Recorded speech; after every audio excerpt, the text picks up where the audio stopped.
Okay, welcome in, welcome in. Friday is here, and in just a few Fridays, we're going to be taking these opportunities, make our picks for the games that are going to be in front of us over the weekend. But until that time comes, we still have got a lot of college football news to talk about. Today, we need to get into some recruiting news as the Texas Longhorns get as big of a win on the recruiting trail as they've had in some time, unless you count last year's class, but we need to dive into it. We also need to talk about the LSU Tigers walking into the state of Texas, getting a very talented running back, what it means for them, but also what it means for the Oklahoma Sooners, the other team thought to be involved in the battle for Caden Durham. After that, we need to refocus to the Oklahoma Sooners because Monday, they have a battle that every Oklahoma Sooner fan in the nation will be watching. And of course, we've got to preview it before it gets here. And then after that, Alabama hosts a scrimmage this weekend. Of course, we've got to talk about that, talk about some questions for the Crimson Tide heading through fall camps, and then talk about questions throughout fall camps, regardless of the team. I can't wait. Welcome into Through the Haze, the live show brought to you by Around the Table Sports, your one-stop shop for everything college football. If you're in the market for some fan apparel, be sure to visit our friend Home Field. Use code ATTS15 to get 15% off your order. But having said all that, let's get right into this. And we've got to start with the obvious news. Texas getting a huge, huge commitment this past weekend, or this yesterday. God, time is going so fast. It's all a blur at this point. Colin Simmons to the Texas Longhorns. Texas Steve Sarkisian walking into Duncanville, getting a top 10 player in the nation. And yes, Colin Simmons may have been from the state of Texas, but that doesn't really paint the picture of how impressive of a win this is. LSU had been in on Colin Simmons for quite some time. They had been sending a full court press. And if you would have asked the general college football fan 5, maybe even 6 months ago where Colin Simmons ends up, I think your overwhelming majority of responses would have been LSU. From recruiting analysts, recruiting experts, your general fan, I think you would have seen a lot of LSU Tiger predictions. But that just goes to show what a good job the staff did. Steve Sarkisian in Texas had a need. They knew where they needed to prioritize, and they went out and got a massive win. And I think, in my opinion, this really proves the difference I've been trying to show everybody between how this staff for Texas recruits as it relates to previous Texas staffs. Because this is the second year in a row where we can ask ourselves, what's the biggest need for Texas on the board? Last cycle, it was inside linebacker. They went out and got the number one inside linebacker in the nation, Anthony Hill, someone who is going to be a massive addition for that team, especially as they're replacing a very talented linebacker. But then we fast forward to this year. What's the biggest need for the Longhorns? In my opinion, without question, it was that edge rush position. So what do? They go out and get the number one guy in that position. That, to me, is recruiting to needs. That, to me, is the main difference between this Texas staff and previous Texas administrations. Because even yesterday, I got comments saying, but Texas always recruits well. And those people, and I say this all the time, you're not wrong. Texas has always recruited well. That's a brand that's going to attract talent, right? There are certain brands in college football that they can be much better, but they're always going to have a baseline of intrigue for fans, for prospects, and Texas is one of those brands, right? It's why the SEC just got so lucky that they're a collection of brands that fit into that category, and then they add 2 more brands that also fit into that category of almost being self-sustaining, like Texas, like Oklahoma. This is huge. This is a shift in how Texas is viewing their needs, how they're attacking the needs, and I think it's a necessary shift before Texas gets to the SEC. Now, I think with this win, the major question one has to then ask is, what does this mean for Dominic McKinley? Dominic McKinley, a guy, number 1 player in the state of Louisiana. Up until this point, it's been a lot of talk that this is a 2-team race between LSU and Oklahoma. But the Texas Longhorns may have something to say about that. And y'all know me, anytime we're talking about these recruiting battles, especially for blue chip prospects, anytime bitter rivals go head to head, sign me up. I'm there because it's just another layer of intrigue added into an already intriguing situation. Let's be honest, recruiting is fascinating. It's basically a practice and play-by-play of psychology. People are making choices. We try and figure out why they make those choices and take educated guesses as to the choices they may make. It's what makes recruiting so intriguing. This is going to be a battle we have got to watch. Dominic McKinley is a prospect that LSU can honestly look at themselves and say, we have got to land him. Dominic McKinley is a prospect that Oklahoma can look at themselves in the mirror and say, we need to land him. And so too can the Texas Longhorns say the same thing, which to me adds a level of intrigue into that situation. But what does this mean for the Texas recruiting class as a whole? It puts them in the top 20 recruiting classes in the nation. And that, to me, is a great place to be, especially with the football season right around the corner, because Texas is in a situation where they rank 17th in the nation, but they have 16 guys currently committed in the class. What that means, they still have a lot of room in this class to continue adding in guys. And I don't know if y'all are privy to the battles they're in on. We just highlighted Dominic McKinley, but what about five-star cornerback Kobe Black? That's another battle that Texas finds themselves in. We talked the other day. I don't find myself in the camp that is just fully believing that Micah Hudson is going to Texas Tech. I don't know. Call me crazy. And if I have to eat crow on this, I'll eat crow. I have no sources on this, by the way. I have nothing telling me, hey, look at that Micah Hudson crystal ball. I don't know if it's there. Nobody is telling me this. It's just looking at the situation, knowing what Steve Sarkisian does with wide receivers, and the level of hype and intrigue Texas is generating in the state of Texas right now. I think they're going to make a full court press at Micah Hudson. Because interestingly enough, if we look at the top 20 prospects in the state of Texas, Texas just landed Colin Simmons, the number one prospect. They have a crystal ball prediction in favor of them for Kobe Black, but that's it. Of the top 20 prospects in the state of Texas, that's it. Those two, as we currently sit here and talk. Things could change, but Texas has been thoroughly recruited by everyone, not just the Longhorns.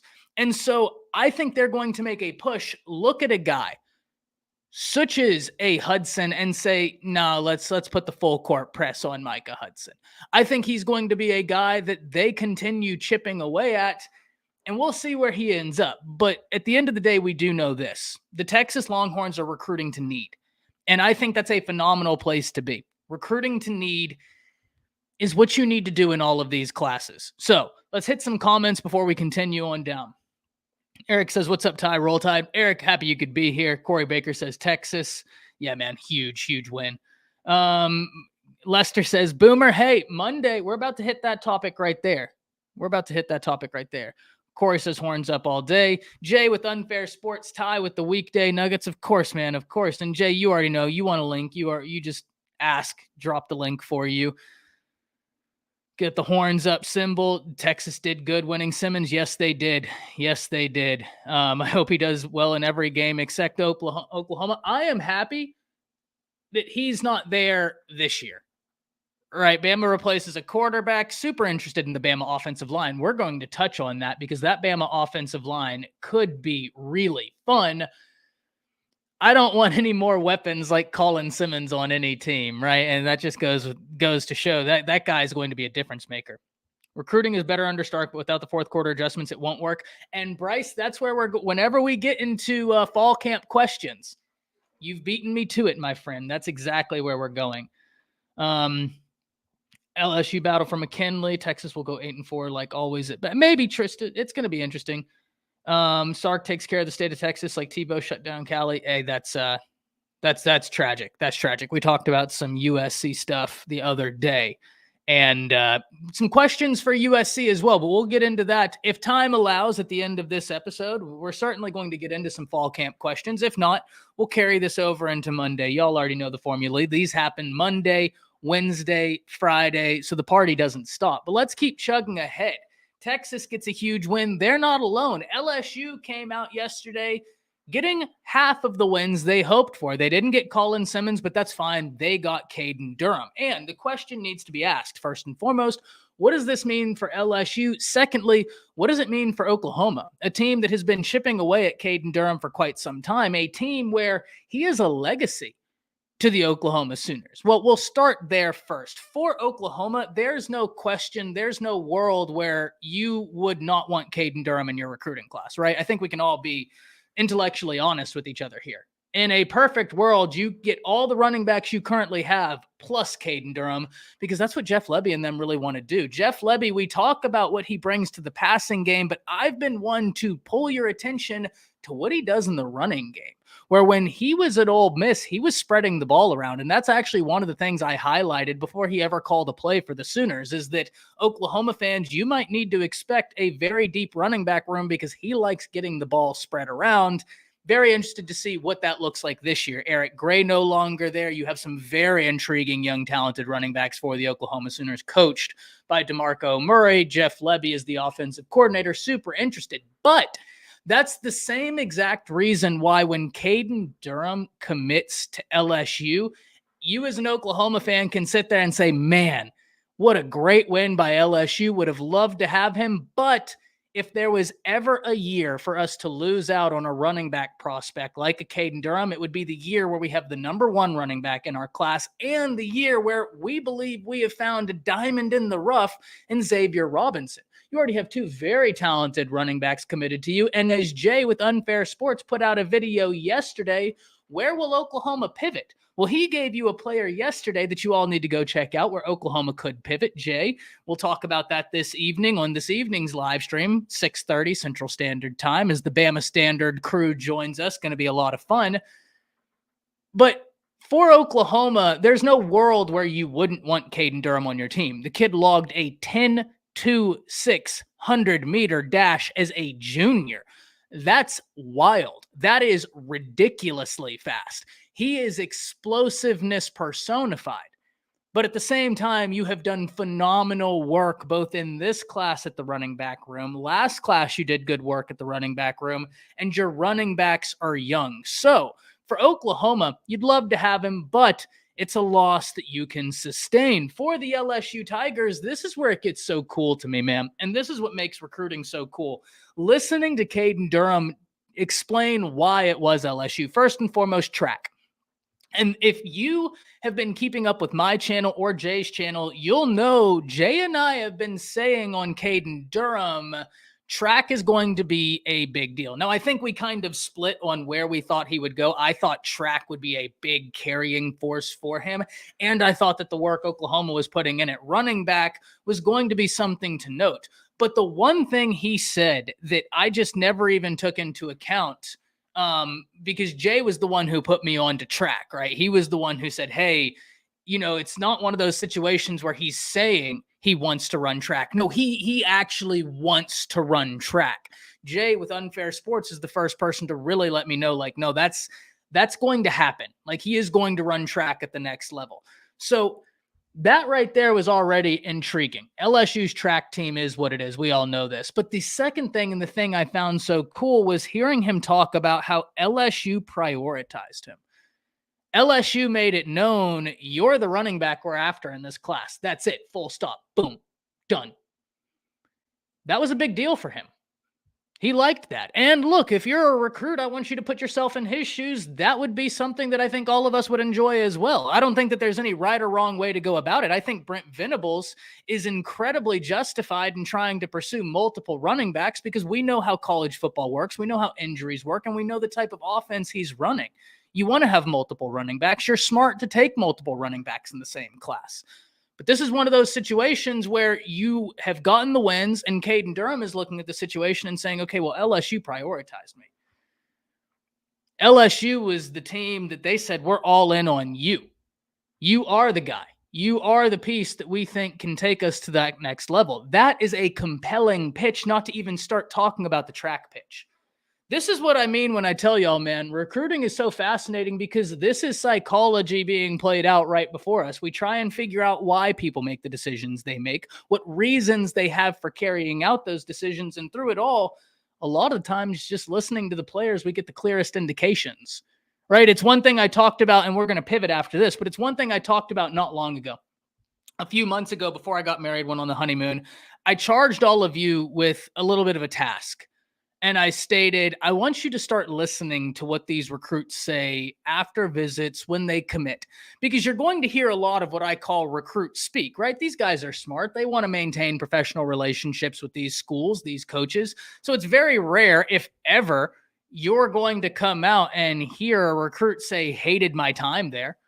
You're going to hear a recruit say, the coaches were great, loved my time there. And maybe that team doesn't crack the top 5 or the top 3, but that's just professionalism. But start listening to certain things, right? And the example I gave all of you was Clemson. Whenever you hear these guys go to Clemson, there becomes a theme, culture. You hear it time and time and time and time again. Stop me if you've heard a recruit say culture when they talk about Clemson. With Oklahoma, we hear relationships. We hear relationships being a carrying factor for Brent Venables and the Oklahoma Sooners. Something that when I talk to Jay, when I talk to PG, when I talk to Indy Sooner, Travis, that's the feel I get. That's the feel they all give me. That relationships is a major factor in that building. And I think we can even take it a step further and look at the soul mission they have. Relationships are huge. You look at Texas. What's the psychology with Texas? Well, it's the excitement. It's the hype. And right now, it's what Steve Sarkisian is trying to pitch as a turnaround. Because those can be very compelling pitches, those turnaround pitches. Don't believe me, Auburn just flipped a 5-star wide receiver from Alabama. And a large part of that pitch is, hey, Alabama's Alabama. You can't take anything away from them. But at the same time, why not come here? Why not start something new?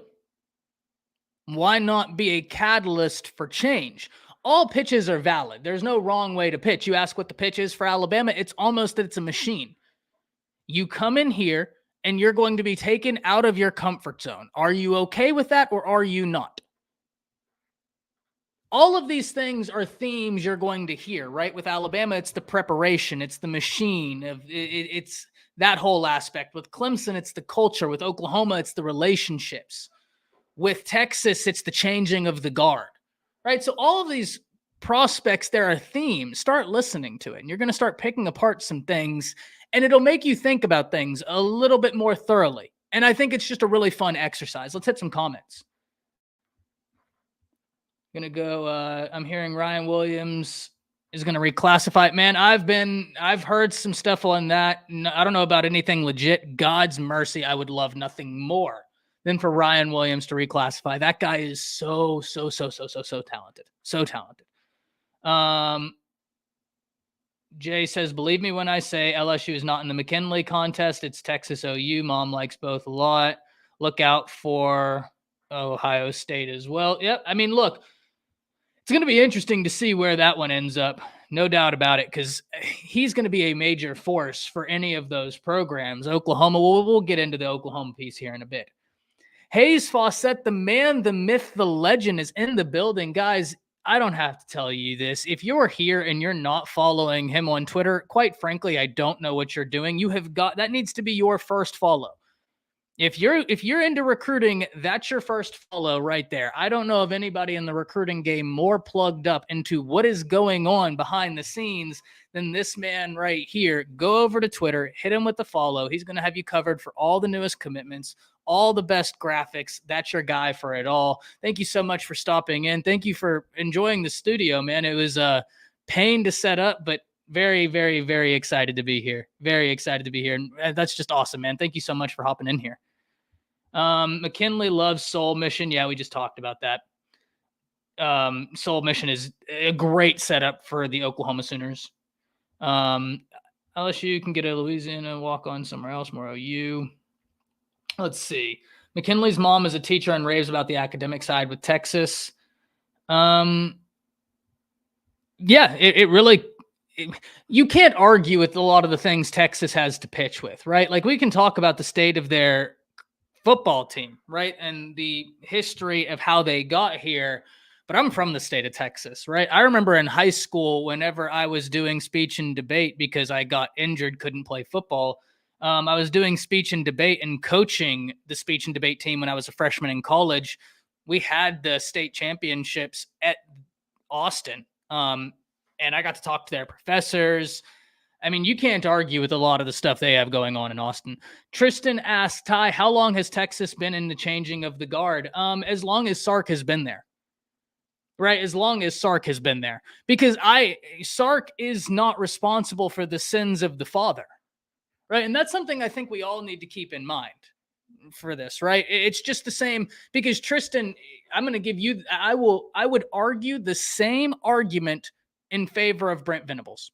If anybody said, why did Brent Venables struggle the way he did, I would point them to the manner in which he inherited the program. And my first response would be Brent Venables is not responsible for the sins of the father.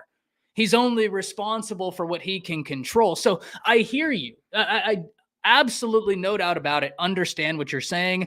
It's been far too long for Texas. I can get Nino on here. I can get Texas Homer on here. I can get Fanatic on here. I can get any of them on here, and they will look you dead in the face and say the same thing. It's been too long. It has been way too long for Texas. But I can't blame Steve Sarkisian for the faults of Tom Herman, and I can't blame Steve Sarkisian for the faults of the coaching staffs that came before him, because all of it has been building upon what we see now.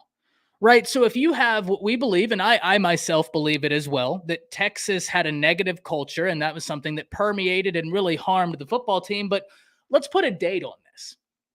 Let's say we think the date is just for conversation's sake, right? Not actually saying this is when it started, just for conversation's sake. Let's say the date was 2012 where this started. Well, every year after 2012, you have a bad foundation and you're building more of this house upon a bad foundation. So what happens when you go to fix the house? The people who come to fix the house are going to look at you and say, it's all well and good that you want to fix the roof. That's in shambles. Your walls, they've got cracks. Your foundation is done. We can't do anything. We got to start anew. I can't blame Steve Sarkisian on taking over a program whose foundation was questionable. I can only give him credit for what he has done thereafter. Now, we can have a conversation about why he hasn't done better. I think that's a conversation we can absolutely have. But I also think that Texas has always recruited well, but not coherently. And now they're recruiting coherently. So let's see how they do this year. Because I'll tell you what, this is the big year for Texas. This is the show me year for Texas. And I don't have a game counter to give you, right? I don't have a number in my head. But they need to be trying to win the Big 12. They need to be in that game. That's what I will say. Real one, appreciate you. Always enjoy. Man, you don't even know how humbling it is to have someone like you in here, because I just feel like I'm struggling my way on through this, trying to make it legit.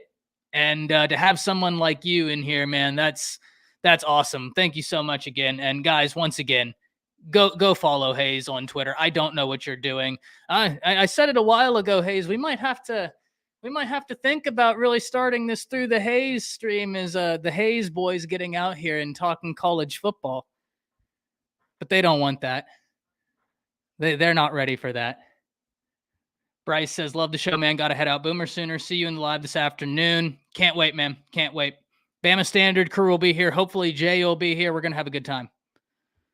10 wins or bust. I largely agree with this, Jay. I largely agree with this. But the reason why I'm not going to hammer myself to an X is because, it's football. Anything can happen. Injuries can happen. But at the same time, barring something tragic, I agree. That's why I said in any scenario, they need to be in that Big 12 championship game. Barring some wild injuries, which, knock on wood, don't want that for them. But barring some wild injuries, they need to be in that Big 12 championship game. Speaking of the Oklahoma Sooners, Oklahoma's major battle. Now, Oklahoma loses the battle for Caden Durham. We talked about that. We talked about how that's a guy you would love to have in your class. He makes any recruiting class better. He makes any running back room better because he's a little bit of a gadget, as well as being a supremely talented running back. You can put him all over the field. You can get him in space. You can get him to work. But OU fans have turned their attention to a battle that is huge for their futures. I mean, massive. And it's not alone. One thing that Oklahoma has done, and one, I think it's something we highlighted earlier, the relationships, but two, it's the state of the recruiting class right now. This class of 2024, you need interior defensive line help. This is the class to need it because they're everywhere and they are dudes through and through. Well, the Oklahoma Sooners finds themselves in the midst of battles for multiple of these guys. Multiple. Jay, you want a link right now or for tonight? Because you want a link right now, we'll get you in here right now. You already know how that goes, but you already know you're getting a link for tonight. I just haven't made it yet. You know how that is. But refocusing back in, Oklahoma has done themselves a massive service by getting involved with multiple battles for multiple top-tier defensive linemen. The question now becomes, will Williams Nwaneri be the first 5-star defensive lineman to commit to the Sooners and Brent Venables? This is a question that I think multiple Oklahoma fans are going to be up all night, all weekend wondering, because we've talked about the Williams Nwaneri saga on the channel multiple times. At first, it was an Oklahoma-Georgia battle. Then it was an Oklahoma-Tennessee battle. Then it was an Oklahoma-Tennessee and Georgia battle. And now I think the dust has settled enough to where we can say this looks to be an Oklahoma-Missouri battle. And you hear confidence from both sides. Look, I said this a long time ago. I said this a while ago, and I'm going to stand by it. I think Williams Nwaneri ends up at Oklahoma, and Monday, if he commits elsewhere, we'll be right here eating crow. It is what it is, right? That's the fun of this. But the reason why is something I charged you all with earlier. What do these recruits say? Listen to the words they say, and something Williams Nwaneri has talked about that's very important to him is relationships. That's a word we've heard multiple times, is that relationships are a big deal. Well, if relationships are a big deal, there's one school that when I hear the word relationships comes to mind. That's the Oklahoma Sooners right now because of the way Brent Venables and company are recruiting. So these little buzzwords, they can be meaningless. They cannot be meaningless, right? That's the beauty of recruiting. You know what you know until you don't. But right now, I would lean on Williams Nwaneri being an Oklahoma addition. Now, we also have to understand the context of this recruiting battle because he's from the state of Missouri. Oklahoma went in the state of Missouri last year and rated it. In fact, if we look at the top 5 players in the state of Missouri last year, Mizzou got none. Oklahoma got 2. If we look at the top 10 players in the state of Missouri last year, Mizzou got 3, OU got 2. So the last thing Missouri wants is for the Oklahoma Sooners to walk back into their state in back-to-back years and walk out with the number 1 player in their state. They just can't afford it. They just genuinely cannot afford it. But the interesting thing for me right now and the massive, massive question I have had for Missouri, what's the future with Eli Drinkowitz? Because to me, that is going to be the most pressing question in all of this. What is the future of Eli Drinkowitz? Because right now we have Brent Venables who just took over a program. He's safe, right? We know this. He's safe for the foreseeable future. Why wouldn't he be? He just took over the program. He's building it out. He needs to be given the time. So if you're Williams Nwaneri, you look at the Oklahoma Sooners and you say, okay, they're going in a different direction, moving to the SEC. There's time.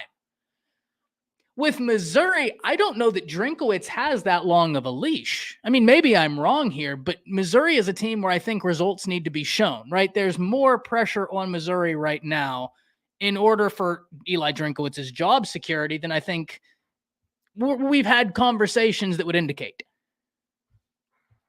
So I think whenever we look at this, we talk about relationships. We talk about things such as what these recruits hold dear to them. For Williams Nwaneri, it's relationships. And then we talk about sustainability. Eli Drinkowitz has to win now, right? Like there's caveats on this. That I think is something that we need to think about. That's something that goes in Oklahoma's favor. On top of that, we also have to acknowledge what Todd Bates has done. I'm not saying that Missouri won't land Williams Nwaneri. It's recruiting. Anything can happen. But I think right now when we look at it, Oklahoma has got to be in a really good position. They have got to feel good about where they are. And this is a win they need. We talked about this last year. Oklahoma has a need at the interior defensive line. So the question now is, how do you satisfy that need?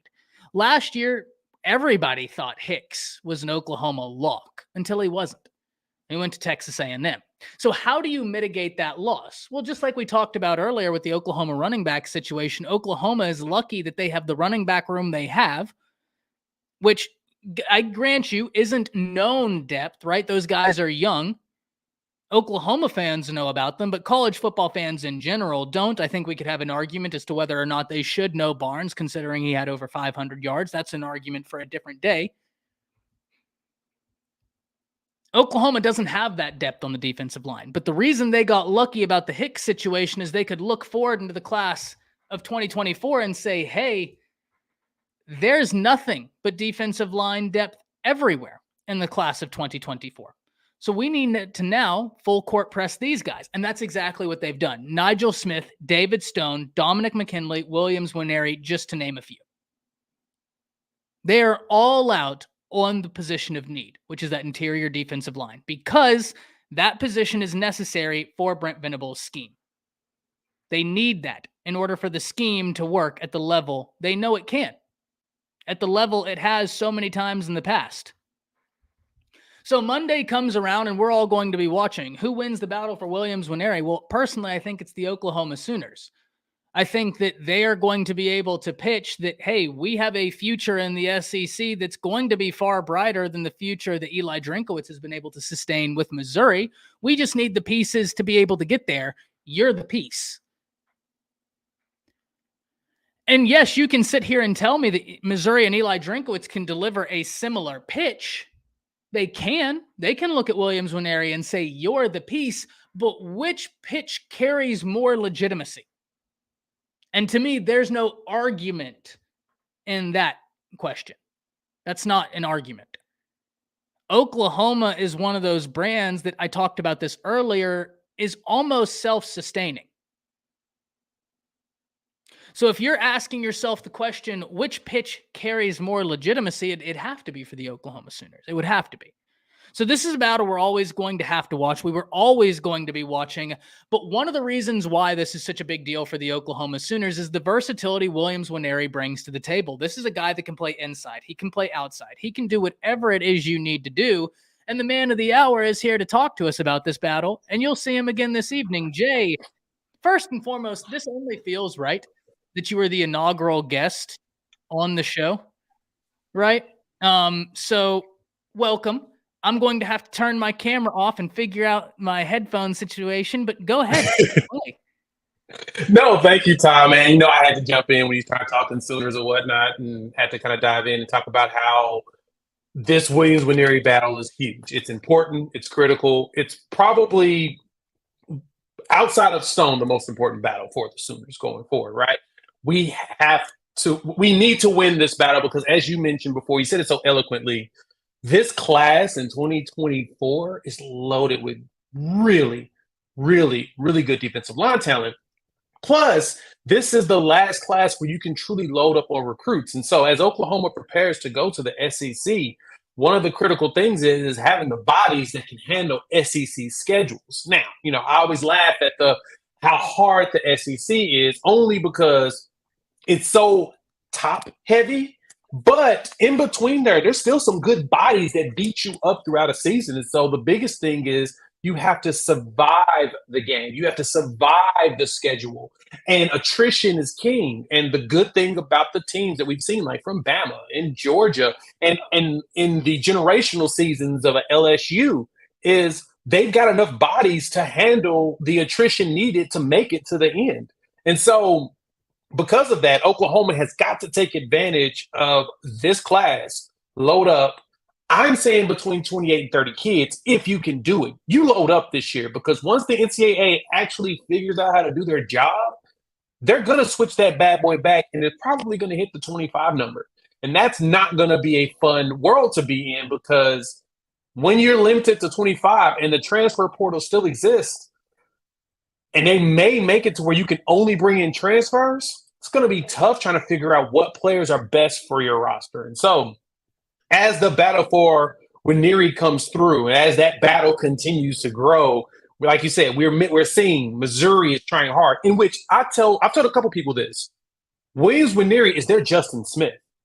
If you've been following college football long enough, Justin was the number 4 draft pick back in, the early 2000s. He was a monster at the edge for Missouri. That's the best defensive line I think they've seen since is William Nwaneri. So you've got to go all in. You call your collective and say, we're going to pay him every dime of it if we can to get him here, if that's a way that you can convince him, because the last thing you want to do is have a Justin Smith type player leave your state. You want him to stay in state, in which, as you said perfectly, relationships are critical for Nwaneri. So I honestly believe that relationships went out, and his best relationships is Bates and Chavis. But in Drink also being quote unquote on the hot seat, that recent contract change that they did for him makes it a little bit easier for them to get out. That's the point. You extended it, but you made it easier for you to get out if you need to. Missouri's got to win now. They're in a much more win now situation, and it's smart going after Nwaneri. And I just saw Cristobal go in for Wingo at wide receiver. Yeah, it's going to be fun watching them battle it out now. Now, see, here's the interesting thing, right? Because first and foremost, you talk about the numbers. I'm interested after I go, I want to pass it back to you. What are you thinking this class looks like in terms of high school commits and then transfer portal? But secondly, the other point I want to make is piggybacking off of Missouri needing to keep talent in state. One, the point I made just really surprised me Wednesday. Whenever I sat down and looked at Missouri, and I was like, well, last year, Oklahoma got the top 2 players from that state, right? So, like, if you're Missouri, you just watched PJ Adebayor walk right out of that state. Can you afford the following year to let Williams Nwaneri walk out? I don't think so. So I'm interested in hearing from you there, but I'm also really interested. Dive into what you think this class breakdown is going to be, transfer portal and recruiting, because I think the recruiting numbers can get lost on some people because of the transfer portal situation now, right? So they'll hear, oh, well, you can only take 25, but then I think it gets a little bit complicated and convoluted whenever it's 25 plus 13 in the transfer portal. So break down what you think that'll look like for the Sooners. So the only struggle I run into is with the portal itself is knowing how many players what players are going to be available, and then what players you actually want. You know what I'm saying? So class-wise, I'm still in the 28 range. I think between 28 and 30 kids they're going to have to try to go after. And I only say that because, like I said, you have to load up in this class because you can. You can load up on bodies. You take advantage of that because you bring in young players. You can really mold them to what you want them to be and want them to perform going into the next conference. When you bring in transfers, you got to hope you either got an elite talent that's a grad transfer that's decided that they want to do something different because younger players are taking their position at their old school, or they just want a new environment, or their coach got fired. So you're going to, in hopes of something like that with a more seniored or tenured transfer, that's what you want to go after. If you're that's what you hope for. That's where you're going to get the good players. A lot of your transfers are going to be backups that lost their position to a younger player. And in certain situations, you will get some good ones. You can find some diamonds in the rough there, especially if you get them into a good new environment. But you also want to make sure that, there's someone that you truly want. So transfer-wise, honestly, I do think, like I said, 28 to 30 on the recruit side, I could totally see Oklahoma taking an additional 20 transfers. And it's also going to depend on how many they lose, because I think that's really the caveat behind all of the rules that are coming out. I just recently saw one of the transfer rules come down the line. I'm actually made a video on it. I got to finish editing it. Is the NCAA just basically made with their rules of transferring that you can only transfer and get eligibility one time, and for grad transfers. But anything that wants a waiver, if it doesn't show like an exact circumstance of health with family or something, extreme, they're not giving any more waivers out. Like, they're going to eliminate basically the waiver program that's not in some, key circumstances. And that's going to make it a little bit tougher for some of these players to go. And it's going to make it to where recruiters have to make a decision when it comes to the players they go after, because contrary to popular belief, most of these kids transferring are not only because of them not being competitive enough. A lot of them are being processed out. Coaches are recommending you probably should hop in the portal because this kid coming behind you will probably start over you. And unless you're okay with being a backup, you may want to go out the door. And that's something a lot of people don't want to, admit to. I've heard about it. I've heard about it from some recruits. I'm like, oh wow, you basically was told to go home. You can go home. You ain't got to go home, but you got to get the heck up out of here. So you're seeing that a lot more than you anticipate. And so that's kind of where I'm looking at class wise and size wise. What was your other question? Oh, I think that was about it. Just because I was curious because I have been of the mindset that Brent Venable is going to go heavy in the transfer portal to, like I just said, shore up that foundation. Let's forget the walls of the house, forget the framing, forget where the water heater goes. What does our foundation look like? And I think that's where Brent Venables has been utilizing the transfer portal. That's why I was interested to see if you thought that there would be kind of a shift now that's like, okay, well, I have my foundation. I'm not going to forego the transfer portal. I'll still be active. But now it's where like, okay, I've been able to use the transfer portal as an accelerant. Now it's time to get back to my P's and Q's of recruiting. That was kind of how it was. Yeah, and you're right. It's no different than what you're seeing even with Sabins of the world. Even Kirby Smart has been leveraged just a little bit. You don't see as much with Dabo, but he's starting to recognize him because BV recognized him when he first came in. Initially in the first season, they didn't really dive too hard into the transfer portal. It was more of I prefer my own guys. I want to start my own foundation, blah, blah, blah, which very commendable, but it ain't how today's college football works. Sometimes you got to do a big refresh and bring in additional players if you want to see success quickly. We've seen that before. TCU was able to do that. We've seen it with other schools where they were able to quickly. I mean, heck, honestly, look at USC. USC was 4-8 the first their last season with Clay Helton, bringing Lincoln Riley. He brings in a slew of transfer players, and guess what? They won 11 games, and that's what you want. Especially when you got an all-world quarterback in Caleb Williams, but Venables recognized that no, we're going to have to bring in some transfer players if we want to set the foundation up properly. If we want to be able to fill little gaps that we have blind spots in, there are players out there that are good enough to come in and if not take a starting spot, at least push your current starters to work harder. That's the beauty of iron sharpening iron, steel sharpening steel, whatever you want to say. Is that if you bring in the right competition, these kids will elevate themselves, and that's what you want to have. And so I see BV not living in the portal. I do see him shopping in it. Recruits are more of a wholesale purchase. Transfer portal is more of a retail purchase. So the pricing on it and the implications are a little bit higher bringing in those guys. Unless there's someone that's going to be talented. And so like with this year, bringing in a player like Reggie Pearson, who's a leader, who's been on top tier defenses, I think is key in helping develop younger players and explaining what you need to do. And for those that don't know, he played at Wisconsin before he went to Texas Tech. And at Wisconsin, they were a top 2 defense in the country by advanced numbers. He knows defense. He knows how to read them. He knows how to process it. And so you want to bring in brains like that sometimes that can help with, like I said, the development of the younger players. So main thing will always be the foundation. Just all the greats live with the foundation of getting their own recruits. The question is going to be from here, though, is can the transfer portal really be used as a long-term solution? I feel like it's a Band-Aid. I don't feel like it's a surgery. I feel like it's a patch. And we talk about this a lot ad nauseum. Ad nauseum, we talk about this.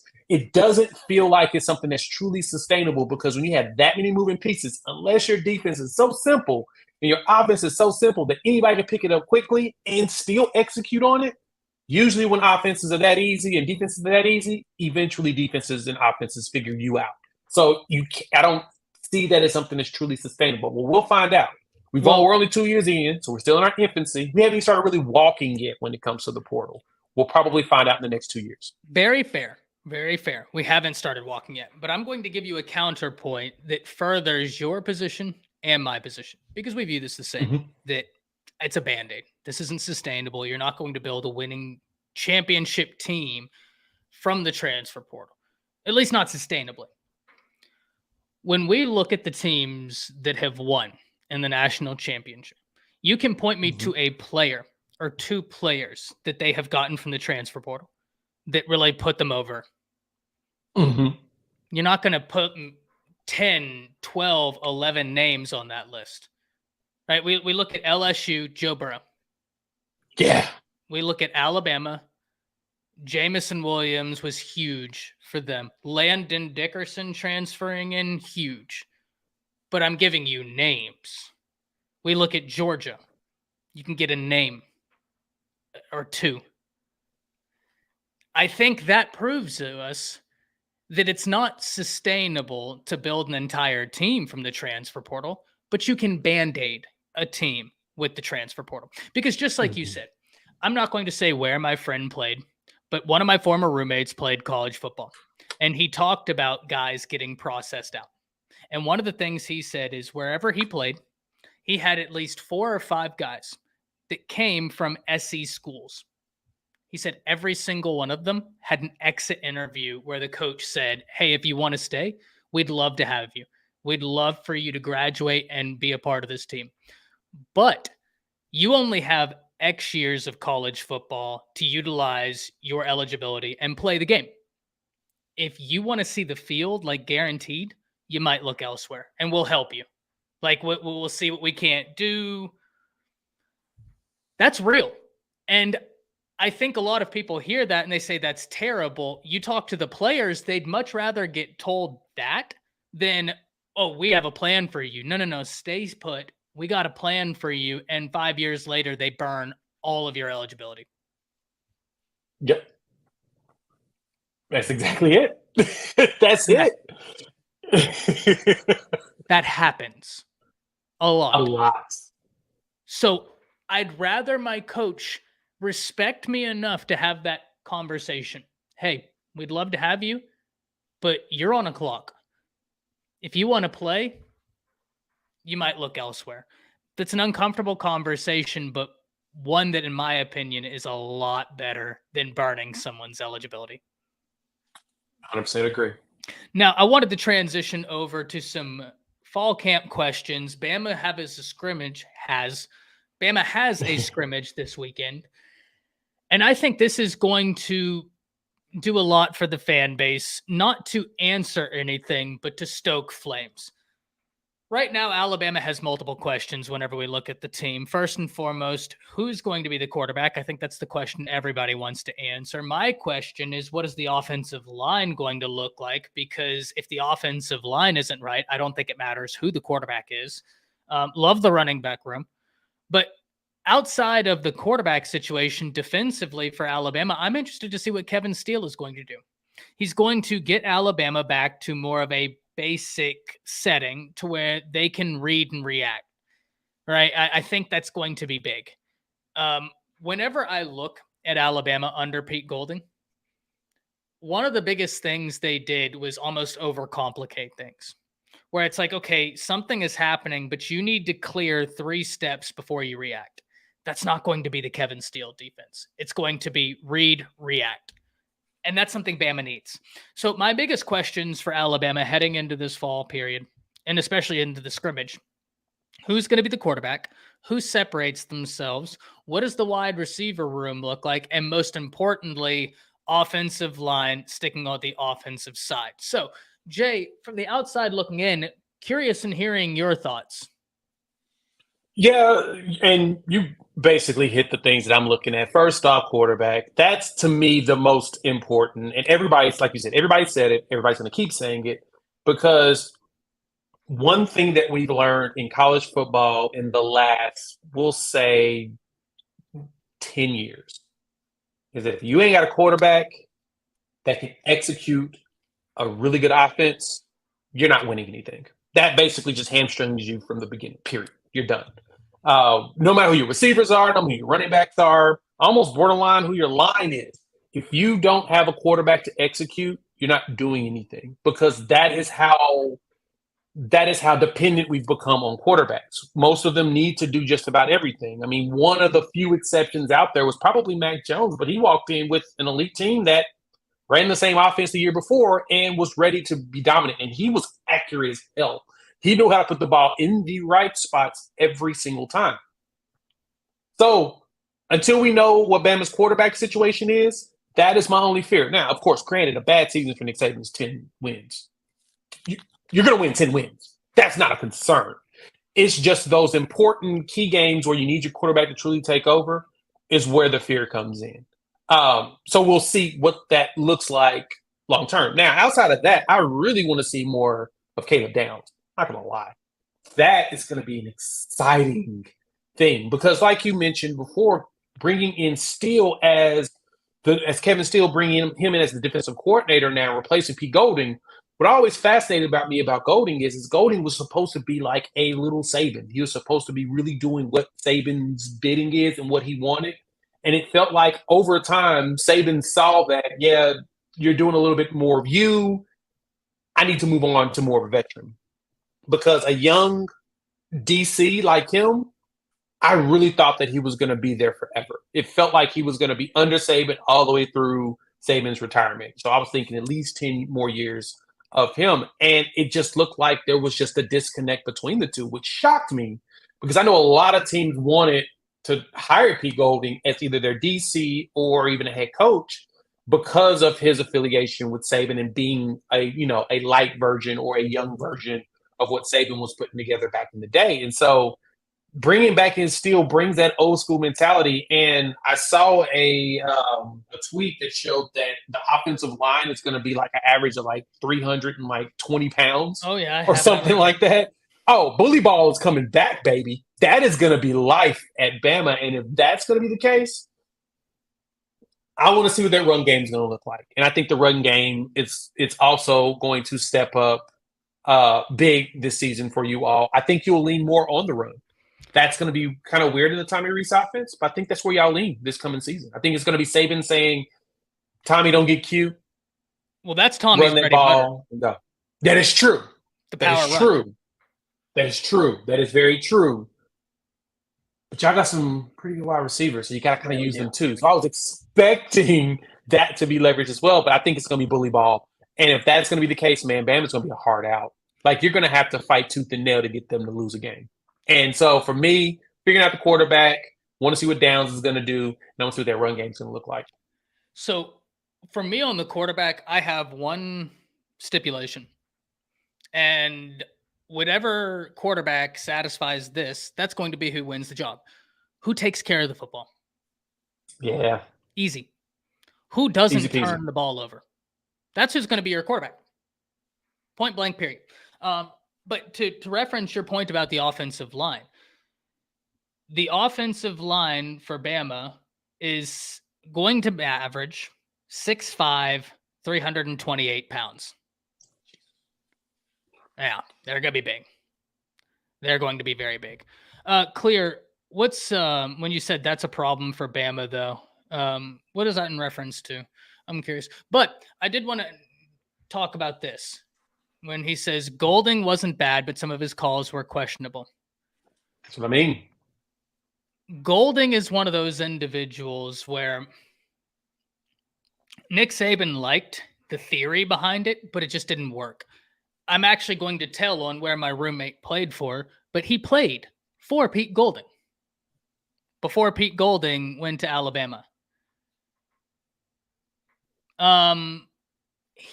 Whenever Pete Golding went to Alabama, told me it could work, but I don't know that it will, because it's almost like Nick Saban is looking at what Pete Golding is doing and saying that's where defense is heading. It's just that we're not there yet, and maybe he doesn't have it ironed out 100% yet in terms of like his defense being Pete Golding's.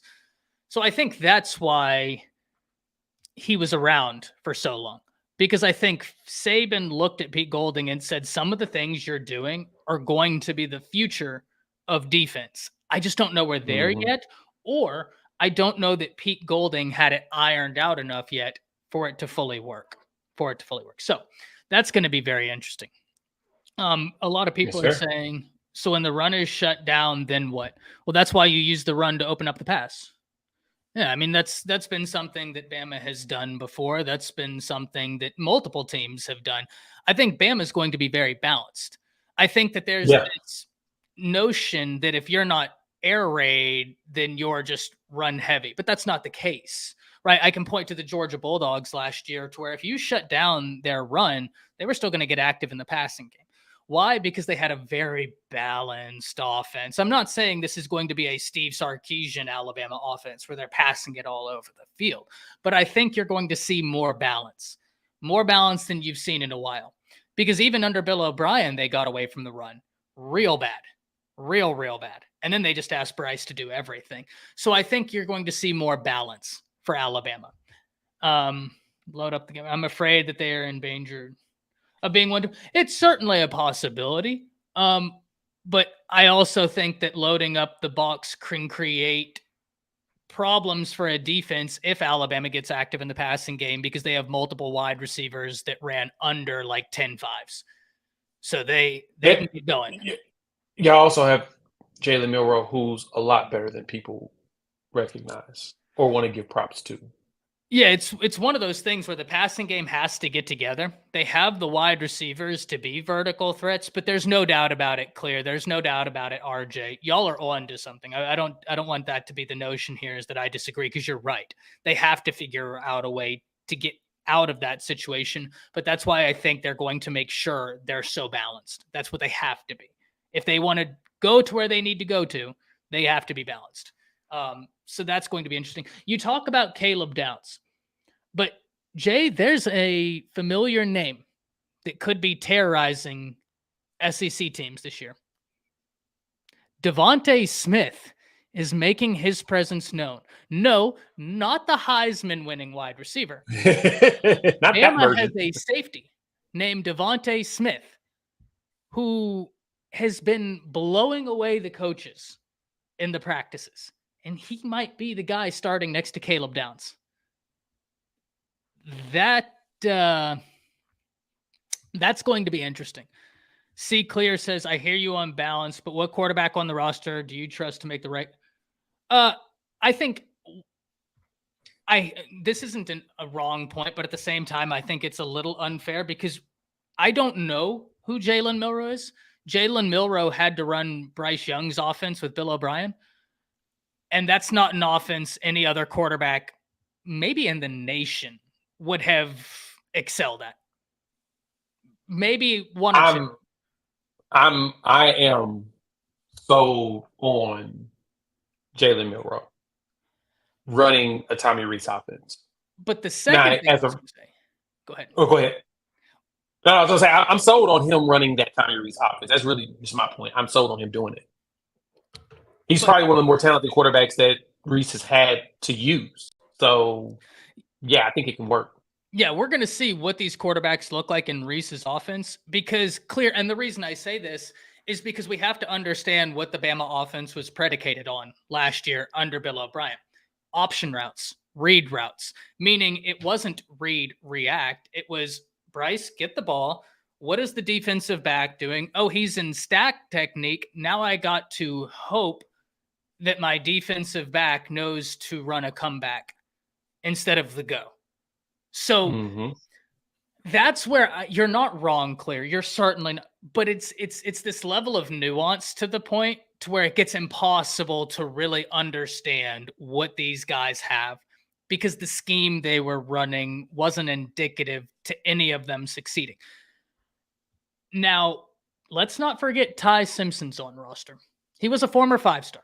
That means nothing.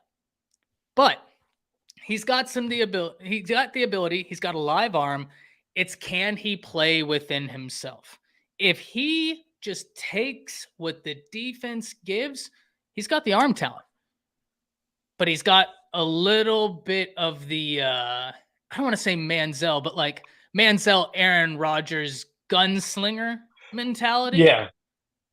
Brett Favre, he's just going to go. And, that works for them. Don't work for everybody.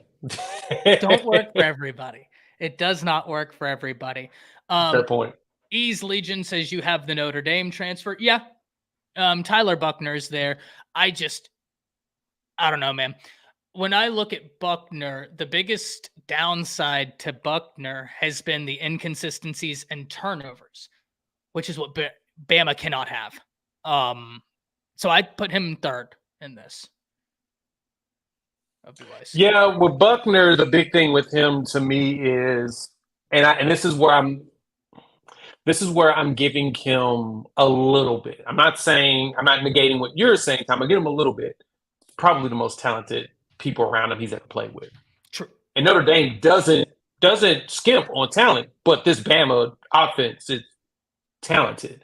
And so that helps in the confidence area. If you feel like you don't have to put everything on your shoulders, that helps. That helps with loosening you up on the field and your confidence. I think that may help him. And I think it's maybe why he's looking a little bit better in, I guess, the camps that we've heard that he's looking good. It's probably because of that. He's looking around like, man, this is some talent. And the other thing to remember, and this is the reason why a lot of players do not translate well from college to the NFL. And this is why you're hearing a ton of hype around Anthony Richardson, which is crazy, but I get it, is that in a lot of situations, the talent around you, especially at the collegiate level, can make up for any errors or faults you have.